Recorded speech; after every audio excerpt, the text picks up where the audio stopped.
High, এই লেকচারে আমরা দেখব কিভাবে একটি ভিডিওর কালার কারেকশন করতে হয়। অনেক সময় ভিডিও অনুযায়ী আমাদের অনেক সময় কালার কালেকশন করা লাগে, ভিডিওতে কালার বিভিন্ন ইফেক্ট অ্যাড করা লাগে। তো আজকে দেখবো কিভাবে কালার কারেকশন করতে হয়। তো সেজন্য আমি অলরেডি ভিডিও এখানে স্যাম্পল অ্যাড করে রাখছি। তো এটার উপরে কাজ করব আমরা। তো এটার পার্থক্য বোঝার জন্য আমি একই ভিডিও আরেকটি অ্যাড করতেছি, ডাবল অ্যাড করবো যাতে আমরা পার্থক্যটা বুঝতে পারি যে আসলে ভিডিওটিতে কি হচ্ছে। সো আমরা দুইটা ভিডিও এখানে অ্যাড করছি, একটু প্লে করি প্রথমে।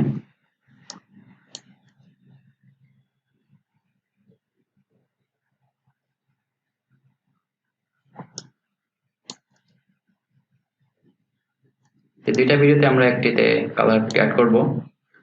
তো ওকে, দেন যেটাতে আমরা অ্যাড করবো সেটা আমি সিলেক্ট করে নিলাম। দেন আমরা চলে যাব ভিজুয়াল ইফেক্টসে।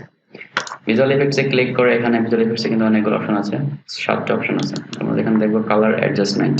ওকে, কালার অ্যাডজাস্টমেন্টে ক্লিক করে যেটা আমরা ক্লিক করবো সেটার উপর সিলেক্ট দিব, যে ভিডিওটা অ্যাড করবে সেটাই দিয়ে দিব। ওকে, ডান। দেখুন এখন এই ভিডিওতে এটা হলো অরিজিনাল ভিডিও এবং এটা হলো তার যেটা ইফেক্ট অ্যাড করছি সেটা। এখন এটা কিন্তু সাদা কালো হয়ে গেছে। এটা আমরা অ্যাডজাস্টমেন্ট করবো একটু আমাদের প্রয়োজন অনুযায়ী। তো আমরা ব্রাইটনেস একটু কমিয়ে দিলাম। ওকে ওকে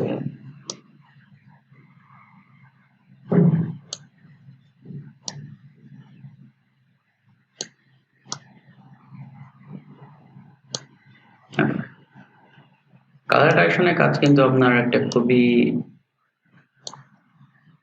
টাইম নিয়ে করতে হয়, অনেক নিখুঁত কাজ করা লাগে। তো জাস্ট আমি যেখানে বোঝানোর জন্য বিরত বললাম, আপনারা নিখুঁত ভাবে করবেন আপনাদের প্রজেক্টে কাজ করার সময় অবভিয়াসলি। তো এটা আমরা প্রথমে আমাদের অরিজিনাল ভিডিওটা দেখি। ওকে, তো এটা হলো আমাদের অরিজিনাল ভিডিও যেটা চলতেছে। এখন এর পরেরটা আমাদের এটা আসবে হলো আপনার যেটা আমরা কালার অ্যাডজাস্টমেন্ট করছি সেটার ভিডিও। তো এটা হলো কালার অ্যাডজাস্টমেন্টের ভিডিও।